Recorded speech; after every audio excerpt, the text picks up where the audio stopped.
नमस्कार मित्रांनो, मी doctor Pravin Santosh Borse, department of commerce, Sadguru Gadge Maharaj college, Karad. आपण मागच्या लेक्चरमध्ये बघितलं, फायनान्शियल अकाउंटिंगच्या मागच्या लेक्चरमध्ये आपण बघितलं की बेसिक्स ऑफ अकाउंटिंग आपण बघितलं. तर आज आपण बेसिक्स ऑफ कॉम्प्युटराइज्ड अकाउंटिंग बघणार आहोत. बघा, अकाउंटिंग करण्याच्या दोन पद्धती आहेत. एक पहिली पद्धत आहे मॅन्युअल अकाउंटिंग, दुसरी आहे कॉम्प्युटराइज्ड अकाउंटिंग. मॅन्युअल अकाउंटिंगमध्ये तुम्हाला जर्नल एंट्रीपासून तर त्याचं फायनल बॅलन्स शीट बनवेपर्यंत हे सर्व तुम्हाला वर्किंग मॅन्युअली करावं लागतं. म्हणजे जर्नल एंट्री झाल्यानंतर त्याची लेजर पोस्टिंग करावी लागेल. लेजर पोस्टिंग झाल्यानंतर मग ती लेजर्स तुम्हाला क्लोज करावे लागतील. लेजर क्लोज झाल्यानंतर त्याच्यात तुम्हाला ट्रायल बॅलन्स प्रिपेअर करावं लागेल. ट्रायल बॅलन्स प्रिपेअर झाल्यानंतर मग त्याच्यावरून तुम्हाला trading account, profit and loss account, balance sheet तुम्हाला मेंटेन करावं लागेल. हे सर्व तुम्हाला मॅन्युअली करायचे. म्हणजे एखाद्या व्यवसायामध्ये जर तुम्ही ॲज अ अकाउंटंट म्हणून काम करत असणार आणि त्या ठिकाणी जर त्या ठिकाणी त्या मालकाने जर तुम्हाला सांगितलं की आज मला एखाद्या कस्टमरकडे किती पैसे शिल्लक आहेत किंवा त्याच्याकडे किती पैसे घेणे हे मला त्याचा रिपोर्ट्स दे, किंवा एखाद्या सप्लायरला आपल्याला किती पैसे द्यायचे असतील आणि तो जर पैसे मागायला आला तर त्याच्या आतापर्यंत आपल्याला किती देणी आहे हे जर आपल्याला काढायचं असेल तर त्या ठिकाणी आपल्याला मॅन्युअल अकाउंटिंगमध्ये त्याचे सर्व ट्रान्झॅक्शन लेजर पोस्टिंग झालेले आहेत की नाही, त्याच्यानंतर मग त्याचं लेजर ते शोधावं लागेल. जर एखादी एंट्रीचं लेजर पोस्टिंग राहिलं असेल तर ते लेजर पोस्टिंग करून घ्यावं लागेल. त्याच्यानंतर मग ते लेजर क्लोज करून आपल्याला त्याची पोझिशन सांगावी लागेल. पण जर सपोज आपल्याला दररोज तर आपल्याला त्या ठिकाणी मॅन्युअल अकाउंटिंगमध्ये आपल्याला बॅलन्स शीट तयार करणं तर शक्य नाही आहे, म्हणून आपण बॅलन्स शीट वर्षाच्या शेवटी तयार करतो. पण कॉम्प्युटराइज्ड अकाउंटिंगमध्ये तुम्ही एखादी एंट्री त्या ठिकाणी टाकल्यानंतर सुद्धा तुम्ही ती एंट्रीचा इफेक्ट बॅलन्स शीटपर्यंत कसा होतो हे तुम्ही एका विदिन सेकंदात फिंगर टिप्समध्ये तुम्ही त्या ठिकाणी ती इन्फॉर्मेशन त्या ठिकाणी मिळू शकतात. मग कॉम्प्युटराइज्ड अकाउंटिंग करण्यासाठी दोन प्रकारचे सॉफ्टवेअर्स तुम्हाला मार्केटमध्ये अवेलेबल दिसतील. फर्स्ट कस्टमाइज सॉफ्टवेअर आणि रेडीमेड सॉफ्टवेअर. कस्टमाइज सॉफ्टवेअर म्हणजे काय, जे काही सॉफ्टवेअर डेव्हलपर असतात तर त्यांच्याकडून आपण आपल्याला पाहिजे असल्या पद्धतीने आपण त्या ठिकाणी सॉफ्टवेअर तयार करून घेऊ शकतो. जसं की मेडिकल शॉपमध्ये आपण जातो तर मेडिकल शॉपमध्ये त्या ठिकाणी ते मेडिकलचे मेडिसिनचं नाव असेल, त्याच्यानंतर त्यांची गोळ्याची संख्या असतील ते त्या ठिकाणी टाईप करतात आणि ते बिल आपल्याला प्रिंट काढून देत असतात. तर ते बिल प्रिंट काढल्यानंतर ते ऑटोमॅटिकली त्यांचं अकाउंटिंगमध्ये त्या ठिकाणी रेकॉर्ड होतं. म्हणजे आज आपला किती सेल झाला हे त्यांना एका विदिन सेकंदात त्या ठिकाणी दिवसाच्या शेवटी त्यांना करू शकतो. म्हणजे काय, हे कस्टमाइज सॉफ्टवेअर सुद्धा आपण करू शकतो. हेच आपण रेडीमेड सॉफ्टवेअर थ्रू सुद्धा करू शकतो. मग रेडीमेड सॉफ्टवेअरमध्ये पण बरेच सॉफ्टवेअर, पण त्याच्यामध्ये टॅली नावाचं जे सॉफ्टवेअर आहे ते आपल्याला सिलेबसमध्ये आहे. आणि टॅली हे एक अकाउंटिंग म्हणजे पॉप्युलर सॉफ्टवेअर आहे. ते हे टॅली हे सॉफ्टवेअर कोणी तयार केलेलं आहे, टॅली सोल्युशन प्रायव्हेट लिमिटेड ह्या कंपनीने तयार केलेलं आहे. बघा, तर या टॅलीचा जो काही फाउंडर मेंबर तो SS गोएंका म्हणून आहे. त्याने 1986मध्ये टॅली हे सॉफ्टवेअर शोधून काढलं आणि त्याने त्याची कंपनी स्थापन केली, टॅली सोल्युशन प्रायव्हेट लिमिटेड. त्याच्यानंतर भरत गोएंका हे त्याचे को फाउंडर आणि मॅनेजिंग डायरेक्टर आहेत. ठीक आहे. तर बघा, जसं की आपण मोबाईलमध्ये बघतो की मोबाईलमध्ये जसं की अँड्रॉइडमध्ये विविध व्हर्जन येतात, 4.1 असतील किंवा 5. म्हणजे जसं की लॉलीपॉप असेल, नंतर जेली असेल, असे वेगवेगळे व्हर्जन आपण मोबाईलमध्ये बघतो. तर त्याच पद्धतीने जर तुम्ही एखादा कॉम्प्युटरचा प्रोसेसर बघितला, i3, i5, i6, i7 जे काही प्रोसेसर असतात तर तशा पद्धतीने टॅलीमध्ये सुद्धा वेगवेगळे व्हर्जन्स आहेत. ठीक आहे. तर सुरुवातीला होतं 4.5, त्याच्यानंतर आलं 5.4, नंतर 6.3, 7.2, 8.0, 8.1, 9.0 आणि नंतर आलं ERP9. बघा, मग याच्यामध्ये काय फरक आहे तर बघा, तर जे टॅली जे सॉफ्टवेअर त्यांनी सुरुवातीला डेव्हलप केलं ते होतं 4.5. त्याच्यानंतर त्याच्यामध्ये त्यांनी वेगवेगळे फीचर्स ते ॲड करत गेले. तर आता 4.5 हे डॉस बेस होतं. डॉस बेस म्हणजे काय, जे फक्त आपल्याला कीबोर्डच्या साह्यानेच ऑपरेट करता येत होतं. आणि विंडो बेस म्हणजे काय, ज्या ठिकाणी आपण माऊसने क्लिक करतो त्याला विंडो बेस म्हटलं जातं. म्हणजे डॉस बेस सॉफ्टवेअर होतं. टॅली हे अकाउंटिंगचं सुरुवातीचं जे काही सॉफ्टवेअर होतं ते कसं होतं, डॉस बेस. म्हणजे त्या ठिकाणी त्याला फक्त तुम्ही कीबोर्डच्या साह्याने ऑपरेट करू शकत होते. त्याच्यानंतर पुढचं आलं 5.4, हे विंडो बेस आलं. म्हणजे कीबोर्ड प्लस माऊस या दोघांच्या साह्याने ते सॉफ्टवेअर आपल्याला ऑपरेट करता आलं. त्याच्यानंतर त्याच्यामध्ये त्यांनी इन्व्हेंटरी फीचर, म्हणजे टॅलीमध्ये बघा, आपण टॅली हे असं अकाउंटिंग सॉफ्टवेअर मग तो कुठलाही व्यवसाय असो, एखादा लहान व्यावसायिक असेल किंवा मोठा व्यावसायिक असेल किंवा एखादी मोठी इंडस्ट्री असेल, फायनान्शियल कंपनी असेल किंवा मग एखादी इन्स्टिट्यूट असेल, जसं की ते आपलं सद्गुरू गाडगे महाराज कॉलेज असेल, म्हणजे कुठल्याही प्रकारचं अकाउंटिंग जर आपल्याला करायचं असेल तर आपण टॅली सॉफ्टवेअरमध्ये इझिली विदाऊट कोडलेस पद्धतीने आपण त्या ठिकाणी अकाउंटिंग करू शकतो. त्याच्यासाठी तुमच्याकडे फक्त काय असलं पाहिजे, बेसिक अकाउंटिंगचं नॉलेज असलं पाहिजे. ज्याच्यासाठी मी तुम्हाला मागच्या लेक्चरमध्ये सांगितलं की बेसिक आपल्याला कुठल्या गोष्टी अकाउंटिंग करत असताना जर्नल एंट्रीपर्यंत जरी येत असेल, या ठिकाणी तुम्हाला टॅलीमध्ये फक्त जर्नल एंट्रीपर्यंत अकाउंटिंग करता यायला पाहिजे. त्याच्यानंतर बाकीच्या सगळ्या गोष्टी ऑटोमॅटिक होत असतात. म्हणून 4.5 मी तुम्हाला सांगितलं की हे डॉस बेस आहे, जे फक्त कीबोर्डच्या साह्याने आपल्याला ऑपरेट करता शकतात. आणि त्याच्यामध्ये इन्व्हेंटरी नव्हतं. इन्व्हेंटरी म्हणजे काय, स्टॉक मेंटेन करणे. जर तुम्हाला स्टॉक मेंटेन करायचा असेल तर तुम्हाला त्याच्या पुढचं वर्जन त्यांनी मार्केटमध्ये आणलं 5.4. तर त्याच्यामध्ये तुम्ही अकाउंटिंग करत असताना इन्व्हेंटरीची सुद्धा अकाउंटिंग करू शकतात. त्याच्यानंतर पुढचं आहे 6.3. याच्यामध्ये तुम्ही इम्पोर्ट एक्सपोर्ट म्हणजे तुमचा जो काही टॅलीमधला जो अकाउंटिंगचा डाटा आहे तुम्ही वर्डमध्ये, एक्सेलमध्ये, वर्डमध्ये किंवा एक्सेलमध्ये त्याला एक्सपोर्ट करू शकतात. म्हणजे टॅलीमधला डाटा आपण दुसऱ्या याच्यामध्ये आपण त्याला कन्वर्ट करू शकतो. त्याच्यानंतर पुढे आलं 7.2 आलं मार्केटमध्ये. जसं की वॅट आला, सरकारने वॅट ही प्रोव्हिजन काढल्यानंतर TDS असेल, सर्व्हिस टॅक्स असतील, हे आणले, रूल्स आणले. म्हणजे अकाउंटिंगमध्ये जे काही फायनान्शियल जे चेंजेस झाले तर ते चेंजेसनुसार त्यांना वर्जनमध्ये चेंजेस करावे लागले. मग 7.2 मध्ये त्यांनी वॅट रिटर्न ही फॅसिलिटी अवेलेबल करून दिली. म्हणजे तुम्ही वॅटचं अकाउंटिंग करू शकतात. त्याच्यानंतर मग ते वॅटचे रिटर्न्स तुम्ही त्या ठिकाणी डायरेक्टली टॅलीमधून तुम्हाला ते प्रिंट करता येऊ शकत होते. त्याच्यानंतर मग पुढे मार्केटमध्ये त्यांनी आणलं 8.1. याच्यामध्ये APP आणि एक्साईज ड्युटी ही फॅसिलिटी त्यांनी म्हणजे एक एक जसे फीचर्स ॲड करत गेले तसे त्याचे वर्जन 0.9 बघत असणार तुम्ही 4.5, 5.4, 6.3 प्रत्येकामध्ये डिफरन्स किती आहे? 0.9चा डिफरन्स आहे. मग 8.1 मध्ये त्यांनी काय आणलं? एक्साईज ड्युटी आणि APP ही फॅसिलिटी त्या ठिकाणी त्यांनी आणली. त्याच्यानंतर मग पुढचं वर्जनमध्ये आहे 9.0. त्याच्यामध्ये त्यांनी पेरोल सिस्टीम म्हणजे पेरोल सिस्टीम ही फॅसिलिटी त्यांनी ॲड केली. त्याच्यानंतर मल्टी लँग्वेज म्हणजे इंग्लिश व्यतिरिक्त तुम्ही मराठी, हिंदी, तामिळ जे कशा विविध लँग्वेजमध्ये तुम्ही ते अकाउंटिंग सॉफ्टवेअर वापरू शकतात. जसं की मोबाईलमध्ये तुम्ही लँग्वेज चेंज केली तर तुमचे ते काही ऑप्शन असतील ते कसे इंग्लिशमध्ये, मराठीमध्ये, हिंदीमध्ये चेंज होतात. तशा पद्धतीने ते जे अकाउंटिंगचं सॉफ्टवेअर आहे ते मराठीमध्ये, हिंदीमध्ये आणि इंग्लिशमध्ये कन्वर्ट होऊ शकतो. म्हणजे 9.0 मध्ये मल्टी लँग्वेज फॅसिलिटी त्या ठिकाणी अवेलेबल झाली. त्याच्यानंतर मग एक्स्ट्रा फॉर्मॅटिंग फीचर्स तुम्ही ज्यावेळेस प्रिंट काढत असतात तर प्रिंट काढत असताना तुम्हाला एखादा कॉलम नको असेल किंवा एखादा कॉलम तुम्हाला एक्स्ट्रा ॲड करायचं असेल तर ती फॅसिलिटीसुद्धा तुम्हाला 9.0 मध्ये. आणि पेरोल सिस्टीम तुम्हाला सांगितलं की याच्यामध्ये आपण सुरुवातीला सांगितलं की पेरोल सिस्टीम म्हणजे काय? म्हणजे जो काही वर्कर्स त्याचा येण्याचा टाईम, त्याचा जाण्याचा टाईम, त्याचा ओव्हर टाईम हे सर्व रेकॉर्डिंग त्या ठिकाणी म्हणजे त्याचं जे काही पेशीट कॅल्क्युलेशन होतं ते सर्व कॅल्क्युलेशन आपण टॅलीच्या साहाय्याने सुद्धा आपण ते करू शकतो. त्याच्यानंतर पुढे मार्केटमध्ये आलं ERP9. हे आता लेटेस्ट वर्जन आहे टॅलीचं ERP9. तर याच्यामध्ये आपण काय करू शकतो? याच्यामध्ये आपण remote access server log in करू शकतो. म्हणजे सपोज तुम्ही जर आज जर कॉलेजला अवेलेबल नसणार आणि जर तुम्हाला कोणी तुम्हाला किंवा एखाद्या कंपनीमध्ये तुम्ही काम करतात आणि त्या कंपनीमध्ये तुम्ही सुट्टीवरती आहात आणि तुम्हाला जर तुमच्या ओनर्सने जर फोन केला की तुम्हाला एखाद्या पर्टिक्युलर इन्फॉर्मेशन तुम्हाला पाहिजे असणार फायनान्शियल, तर ती जर तुम्हाला घरून तुम्ही सुद्धा ते लॉग इन करून म्हणजे त्या सर्व्हरला लॉग इन करून तुम्ही तुमचं टॅली हे ऑफिसमधलं असलेलं टॅली घरी बसून लॉग इन करू शकतात. ही फॅसिलिटी टॅली ERP9 मध्ये आली. त्याच्यानंतर मग मल्टी बजेट फॅसिलिटीसुद्धा टॅली ERP9 मध्ये आहे. आणि आता लेटेस्ट अपडेटमध्ये जे काही GST आलं आहे गुड्स अँड सर्व्हिस टॅक्स तर त्याचेसुद्धा वर्किंग आपण टॅली ERP9 मध्ये करू शकतो. म्हणजे काय चेंजेस त्याच्यात पण जसे हे मेन वर्जन आहेत याच्यामध्ये परत त्यांनी थोडे अपडेट्स ते देत गेले आणि मेजर अपडेट आला की त्यांनी मग त्याचं नाव चेंज केलं. ठीक आहे, हे झाले टॅलीचे व्हेरियस वर्जन्स.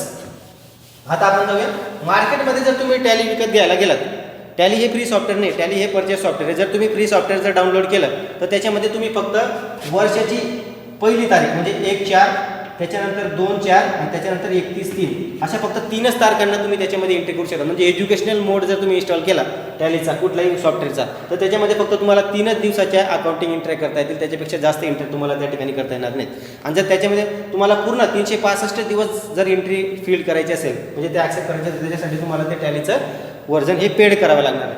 मग त्याच्यासाठी 2 वर्जन आहेत मार्केटमध्ये, एक सिल्वर आणि गोल्ड. म्हणजे सिल्वर म्हणजे काय सिंगल युजर आणि गोल्ड हे मल्टी युजर वर्जन आहे.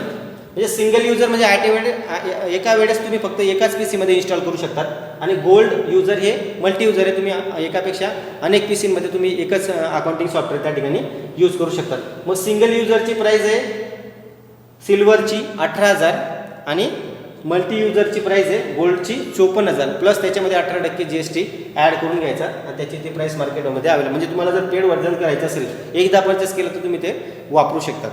त्याच्यानंतर मग आपण ज्यावेळेस अकाउंटिंग करतो त्या ठिकाणी बघा आपण ज्यावेळेस मॅन्युअल अकाउंटिंग करतो त्यावेळेस आपण अगोदर काय करतो जर्नल एंट्री करतो आणि त्याच्यानंतर काय करतो आपण लेजर पोस्टिंग करतो. कशामध्ये मॅन्युअल अकाउंटिंगमध्ये.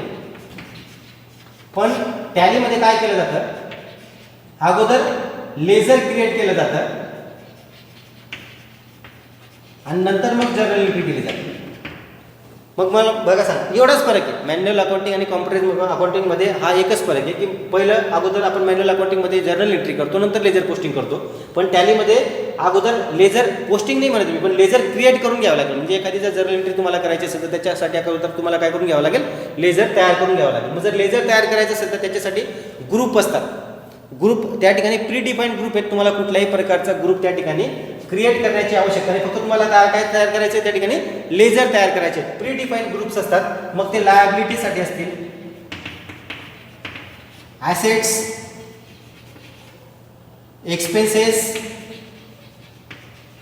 इन्कम, असे 4 कॅटेगरीमध्ये ते ग्रुप्स तुम्हाला अवेलेबल आहेत. म्हणजे लायबिलिटीज जर तुम्ही जर कंपनी फायनल आपण बघत असणार, लायबिलिटी साईडला जे काही कंटेंट असतील, मग शेअर कॅपिटल असेल, त्याच्यानंतर मग रिझर्व्ह अँड सरप्लस असेल, करंट लायबिलिटीज असतील, नंतर प्रोव्हिजन्स असतील, सिक्युअर्ड लोन असेल, कुठल्याही प्रकारचे जे काही लायबिलिटी त्या नावाने ते ग्रुप्स अवेलेबल आहेत. ज्यावेळेस तुम्ही तो लेजर अकाउंट तयार करणार त्यावेळेस त्याला त्याचा ग्रुप सिलेक्ट करायचा आहे. ॲसेट्स म्हणजे जर तुम्हाला तो कंटेंट जर बॅलन्स शीटच्या ॲसेट साईडला पाहिजे असेल तर त्या ॲसेट्सशी रिलेटेड जे काही ग्रुप्स असतील, fix assets, current assets, sundry debtors, current assets, हे जे ग्रुप्स आहेत, इन्व्हेस्टमेंट, हे ग्रुप्स त्या ठिकाणी सिलेक्ट करायचे आहेत. आणि एक्सपेन्सेस म्हणजे जर तुम्हाला तो ट्रेडिंग अकाउंटच्या डेबिट साईडला दिसावा, म्हणजे जर तुम्ही जर त्या ठिकाणी जर ग्रुपिंग व्यवस्थित नाही केली, लेजर अकाउंट क्रिएट करत असताना जर तुम्ही रॉंग ग्रुप सिलेक्ट केला तर तो रॉंग तुम्हाला स्टेटमेंट शो करणार. म्हणजे सपोज तुम्ही जर सॅलरी अकाउंट तुम्ही लेजर सॅलरी अकाउंटचा लेजर तयार केला आणि सॅलरी अकाउंटला कुठला यायला पाहिजे, मग इनडायरेक्ट एक्सपेन्सेस.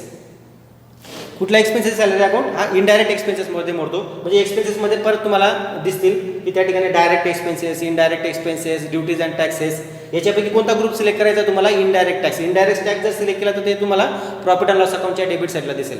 आणि जर त्याला जर डायरेक्ट एक्सपेन्सेस ग्रुप सिलेक्ट केला तर ते कुठं दिसणार, ट्रेडिंग अकाउंटच्या डेबिट साईडला. आणि जर ॲसेट्स किंवा लायबिलिटी सिलेक्ट केलं तर ते salary account, profit and loss अकाउंटला न दिसण्याऐवजी बॅलन्स शीटवर दिसेल. म्हणजे ते चुकीचं आहे की नाही. म्हणजे एवढीच फक्त तुम्हाला काळजी घ्यायची की कोणता लेजर अकाउंट हा कोणत्या ग्रुपच्या अंडरमध्ये येणार आहे ते तुम्हाला लक्षात ठेवायचं आहे. ग्रुप जर व्यवस्थित सिलेक्ट नाही केला तर तुम्हाला तो रिपोर्टसुद्धा व्यवस्थित शो करणार नाही. कारण की टॅली हे एक सॉफ्टवेअर आहे, त्याला तुम्ही जशी कमांड देणार तसं तुम्हाला तो आउटपुट शो करणार. मग त्याच्यासाठी तुम्हाला ह्या बेसिक गोष्टी माहिती असल्या पाहिजेत की कोणतं लेजर अकाउंट कोणत्या ग्रुपच्या अंडरमध्ये येणार आहे. हे जर तुम्हाला माहिती असतं तर तुमचे जे रिपोर्ट्स आहेत ते बरोबर शो होतील.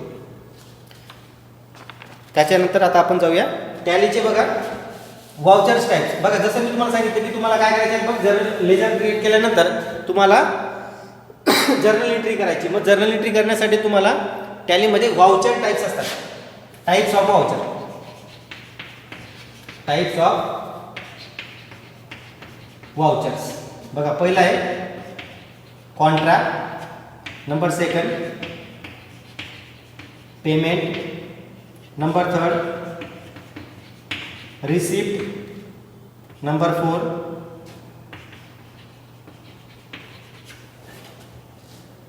जर्नल, नंबर 5 सेल्स आणि नंबर 6 परचेस. महत्त्वाचे हे 6 आहेत. त्याच्या व्यतिरिक्त बरेच आहेत ते तुम्हाला मी सांगतो. तर टॅलीमध्ये टाईप्स ऑफ वाउचर किती आहेत, महत्त्वाचे 6. म्हणजे कॉन्ट्रा जे तुम्हाला जर्नल एंट्री करायची आहे. बघा तुम्ही ज्यावेळेस मॅन्युअल अकाउंटिंग करतात त्यावेळेस तुम्हाला फक्त तुम्ही काय करतात, त्या कॉलम आखून घेतात आणि डे वाईज तुम्ही जशी एंट्री येत असेल, जसं ट्रान्झॅक्शन होतं तसं तुम्ही ते रेकॉर्ड करत असतात. पण टॅलीमध्ये तुम्हाला फक्त एक लक्षात ठेवायचं आहे की जे काही वाउचर टाईप्स तुम्हाला दिलेले आहेत त्या टाईप्समध्ये जी एंट्री ज्या वाउचर टाईप्समध्ये करावी लागेल त्याच वाउचर टाईप्समध्ये तुम्हाला करायची. आता जसं की कॉन्ट्रासाठी शॉर्टकट बघा फंक्शन्स की. बघा आपल्या जे कीबोर्ड असतात कॉम्प्युटरचं त्या कीबोर्डवरती फंक्शन्स की असतात F11 पासून तर F12 पर्यंत. या फंक्शन्स कीचा वापर आपण टॅलीमध्ये विविध ऑपरेशन्स करण्यासाठी करू शकतो. शॉर्टकट की म्हणून त्याचा वापर केला जातो. बघा त्याचा एक बटन बार असतो टॅली सॉफ्टवेअरमध्ये, राईट हँड साईडला उभ्या पट्टीमध्ये बटन बार दिलेला असतो. त्याच्यावरती दिलेलं असतं की आपल्याला कुठल्या फंक्शन्स ऑपरेट करण्यासाठी कोणती फंक्शन्स की कशा कोणत्या कामासाठी यूज केली जाऊ शकते. तर ज्यावेळेस तुम्ही वाउचर एंट्रीच्या स्क्रीनवरती असणार त्यावेळेस तुम्ही F4 कीच्या साहाय्याने कॉन्ट्रामध्ये एंट्री करू शकता. आता कॉन्ट्रामध्ये कुठली एंट्री येणार, cash deposited into bank, cash withdrawal from bank आणि fund transfer to one bank to another bank. म्हणजे या 3च प्रकारच्या एंट्री तुम्ही कॉन्ट्रामध्ये करू शकतात. म्हणजे कॅश डिपॉझिट असेल किंवा बँकेतून कॅश विड्रॉल केलेली असेल किंवा एका बँकेतून दुसऱ्या बँकेत पैसे ट्रान्सफर केले असेल तर अशी जी एंट्री असेल ती कॉन्ट्रा या वाउचर टाईपमध्ये केली जाणार. त्याच्यानंतर पेमेंटमध्ये तुम्ही कोणत्याही पद्धतीने जर कोणालाही पेमेंट करत असणार, मग ते एक्सपेन्सेस पेड करत असणार किंवा कोणत्या पार्टीला पैसे पेड करत असणार तर त्या सर्व एंट्री कुठे येणार, पेमेंटमध्ये. म्हणजे ज्या स्वरूपात तुमच्याकडनं पैसा जात असेल तर ती एंट्री पेमेंटमध्ये करायची आहे. त्याच्यानंतर रिसिप्टमध्ये कुठली एंट्री येणार, रिसिप्टमध्ये कोणत्याही मार्गाने तुमच्याकडे पैसा येत असेल, मग तो कॅशच्या स्वरूपात असेल किंवा तुम्हाला चेकच्या स्वरूपात येत असेल जर पैसा येत असेल तर त्याची एंट्री तुम्हाला रिसिप्टमध्ये करायची आहे. त्याच्यानंतर जर्नल आपण नंतर बघूया, पहिले सेल्स बघूया. सेल्समध्ये काय, तर तुम्ही जर माल विकला असेल मग तो कॅशमध्ये विकला असेल किंवा उधारीवरती विकला असेल त्याची एंट्री तुम्ही सेल्समध्ये केली. बघा याच्यामध्ये काय करतात अकाउंटिंगमध्ये, ज्यावेळेस तुम्ही विविध अकाउंटिंग हे क्लासेस घेतात, क्लासेस करतात आणि त्या ठिकाणी टॅली शिकतात, तर त्यावेळेस तुम्ही काय करतात बघा, कन्फ्युजन कसं आहे की कॅश सेल्स आणि क्रेडिट सेल्स, सेलचे दोन प्रकार. जर कॅश सेलची एंट्री तुम्ही म्हणणार की सर पैसे येतात म्हणून ती आपण एंट्री रिसिप्टमध्ये पण करू शकतो आणि सेल्समध्ये पण करू शकतो. पण राईट वे काय त्याचा की सेल्सची मग ती कॅश सेलची असेल किंवा क्रेडिट सेलची असेल त्याची एंट्री आपल्याला सेल्समध्ये करायची. कारण की आपण टॅलीमध्ये सेल्स रजिस्टर प्रिंट काढतो, परचेस रजिस्टर प्रिंट काढतो आणि जर ते सेल्स व या वॉचर टाईपमध्ये तुम्ही ती एंट्री केलेली नसेल कॅश सेलची तर ती सेल्स रजिस्टरमध्ये येणार नाही. म्हणून कॅश सेलची आणि क्रेडिट सेलची अशा दोघंही एंट्री या सेल्स वाउचर टाईपमध्ये केल्या गेल्या पाहिजेत. त्याच्यानंतर परचेस वाउचर टाईपमध्ये, परचेस त्याच्यात वाउचरच्या टाईपच्या नावावरून तुम्हाला कळतं आहे की परचेस वाउचर टाईपमध्ये आपल्याला क्रेडिट परचेस आणि कॅश परचेसची एंट्री करायची. याच्यात पण सेम कॅश परचेसची एंट्री पेमेंटमध्ये करता कामा नाही, त्याची एंट्रीसुद्धा आपण कुठे गेली पाहिजे, परचेस वाउचर टाईप. मग आता हे झाले महत्त्वाचे 6. याच्यापैकी आपण एक सोडला, कुठला, journal voucher types. Journal voucher type मी का नाही सांगितलं तुम्हाला लास्टमध्ये, का घेतो त्याला, कारण की जी एंट्री या 5ही वाउचर टाईपमध्ये बसत नसेल ती कुठं बसणार, जर्नल वाउचर टाईपमध्ये. म्हणजे जशी की ती एखादी ॲडजस्टमेंट एंट्री असेल, डेप्रिशिएशनची entry, depreciation account debit to fix assets किंवा एखादा एक्सपेन्सेस पेड करायची एंट्री, म्हणजे salary account debit to salary payable account. याच्यामध्ये कुठल्याही प्रकारची कॅश नाही आहे. कॅश नाही म्हणजे पेमेंट रिसिप्टमध्ये येणार नाही. कोणत्याही प्रकारचा सेल परचेस नाही म्हणजे सेल परचेस वाउचर टाईपमध्ये येणार नाही. कॉन्ट्रॅक्ट, बँकेचा काही संबंध नाही त्याच्याशी म्हणून कॉन्ट्रॅक्ट वाउचर एंट्रीमध्ये येणार नाही. म्हणजे काय, म्हणजे जी कुठंच बसणार नाही ती कुठं बसणार, जर्नल वाउचर टाईपमध्ये. बघा जसे की कॉन्ट्रॅक्टसाठी फंक्शन्स की कुठली सांगितली तुम्हाला मी, A4 सांगितली फंक्शन की शॉर्टकट फंक्शन्स की ज्यावेळेस तुम्ही वाउचर टाईपच्या एंट्रीमध्ये स्क्रीनवरती असणार त्यावेळेस. त्याच्यानंतर पेमेंटसाठी F5, रिसिप्टसाठी F6, जर्नलसाठी F7, त्याच्यानंतर मग सेल्ससाठी F8 आणि परचेससाठी F9 असे आपण विविध फंक्शन्स कीचा वापर करून आपण वाउचर टाईप सिलेक्ट करू शकतो. याच्यानंतर मग क्रेडिट नोट. क्रेडिट नोटसाठी सुद्धा, म्हणजे क्रेडिट नोट म्हणजे काय, सेल्स रिटर्नची एंट्री जर करायची असेल तर त्या ठिकाणी तुम्हाला Ctrl+F9 की प्रेस करायची आहे. त्याच्यानंतर तुम्ही क्रेडिट नोटमध्ये एंट्री करू शकता. त्याच्यानंतर मग डेबिट नोट म्हणजे काय, परचेस रिटर्न. जर परचेस रिटर्नची एंट्री प्रेस करायची असेल तर F9च आहे, पण त्याच्यासाठी तुम्हाला काय करायचं आहे, Ctrl+F9 की प्रेस करायची म्हणजे तुम्ही परचेस रिटर्नची एंट्री पास करू शकता. हे झाले मेन अकाउंटिंगचे टाईप्स ऑफ वाउचर. त्याच्यानंतर मग इन्व्हेंटरी. तुम्हाला सांगितलं की मी टॅली हे असं अकाउंटिंग सॉफ्टवेअर आहे की ज्याच्यामध्ये तुम्ही अकाउंटिंग तर करूच शकतात पण त्याच्या व्यतिरिक्त तुम्ही स्टॉकसुद्धा मेंटेन करू शकतात. मग त्याच्यासाठी जसे तुम्हाला मी सांगितलं की अकाउंटचे तुम्हाला लेजर तयार करून घ्यायचे आहेत अकाउंटिंग एंट्री करण्यासाठी, तसेच जर तुम्हाला स्टॉक मेंटेन करायचा असेल तर तुम्हाला सुद्धा स्टॉकचे त्या ठिकाणी अकाउंट्स क्रिएट करून घ्यावे लागतात. मग स्टॉकचे सुद्धा ग्रुप तुम्हाला त्या ठिकाणी क्रिएट करता येऊ शकतात. त्या ठिकाणी तुम्हाला स्टॉकचे कोणत्याही प्रकारचे प्री डिफाईन्ड ग्रुप दिलेले नसणार, त्या ठिकाणी तुम्हाला ते ग्रुप तयार करून घ्यावे लागणार. Stock items, units of measure, या 3 गोष्टी महत्त्वाच्या असतात त्या ठिकाणी, त्या तुम्हाला तयार करून घ्यावे लागणार. त्याच्यानंतरच तुम्ही इन्व्हेंटरी वाउचर टाईप्स त्या ठिकाणी वापरू शकतात. मग इन्व्हेंटरी वाउचर टाईप्समध्ये कुठले वाउचर टाईप्स आहेत तुम्हाला मी जरा सांगतो फक्त. रिसिप्ट नोट असेल, डिलिव्हरी नोट असेल, रिजेक्शन इन असेल, रिजेक्शन आउट असेल, फिजिकल स्टॉक वाउचर असेल, त्याच्यानंतर स्टॉक जर्नल वाउचर असेल. अशा पद्धतीने हे काही वाउचर्स टाईप्स आहेत ते आपण टॅलीमध्ये इन्व्हेंटरीसाठी म्हणजे स्टॉक मेंटेन करण्यासाठी आपण त्या ठिकाणी बघणार. हे फक्त आज तुम्हाला मी जे सांगतो ते फक्त काय सांगतो बेसिकली, याचं तुम्हाला मी प्रॅक्टिकली करून दाखवणार आहे. डायरेक्ट तुम्हाला ऑनलाईन लेक्चर आपण घेऊ आणि त्याच्यामध्ये आपण टॅली सॉफ्टवेअर कसं वापरलं जातं, कारण की हे पड्यावर शिकवण्यासारखं नाही आहे. मी तुम्हाला फक्त आज टॅलीची एक ओव्हरऑल ओळख करून देतो. मग टॅलीमध्ये बघा अकाउंटिंग रिपोर्ट्स. टॅली मी तुम्हाला सांगितलं की टॅलीमध्ये तुम्हाला फक्त काय करायचं आहे, जर्नल एंट्री करायची. तुम्हाला कोणत्याही प्रकारचं लेजर त्या ठिकाणी पोस्टिंग करण्याची आवश्यकता नाही. तुम्हाला स्वतःला ट्रायल बॅलन्स बनवायचा नाही आहे. तुम्हाला प्रॉफिट अँड लॉस अकाउंट किंवा बॅलन्स स्वतःला प्रिपेअर करायचं नाही. टॅली हे तुम्हाला ऑटोमॅटिकली ते तयार करून देणार आहे. फक्त तुम्हाला टॅलीमध्ये ग्रुप्स न क्रिएट करता फक्त लेजर ज्यावेळेस क्रिएट करणार त्यावेळेस ॲप्रोप्रिएट ग्रुप त्या ठिकाणी सिलेक्ट करायचा. ॲप्रोप्रिएट ग्रुप सिलेक्ट केला म्हणजे तुम्हाला करेक्ट रिपोर्ट्स त्या ठिकाणी डिस्प्ले होतील. फक्त तुम्हाला त्या ठिकाणी काय करायचं आहे, जर्नल एंट्री करायची आहे. मग जर्नल एंट्री केल्यानंतर तुम्हाला टॅली कोणते रिपोर्ट्स प्रोव्हाइड करणार, जसं की ट्रायल बॅलन्स असेल, लेजर रजिस्टर असेल, परचेस रजिस्टर असेल, सेल्स रजिस्टर असेल, प्रॉफिट अँड लॉस अकाउंट असेल, बॅलन्स शीट असेल, रेशिओ अनालिसिससुद्धा तुम्हाला टॅलीमध्ये अवेलेबल आहे.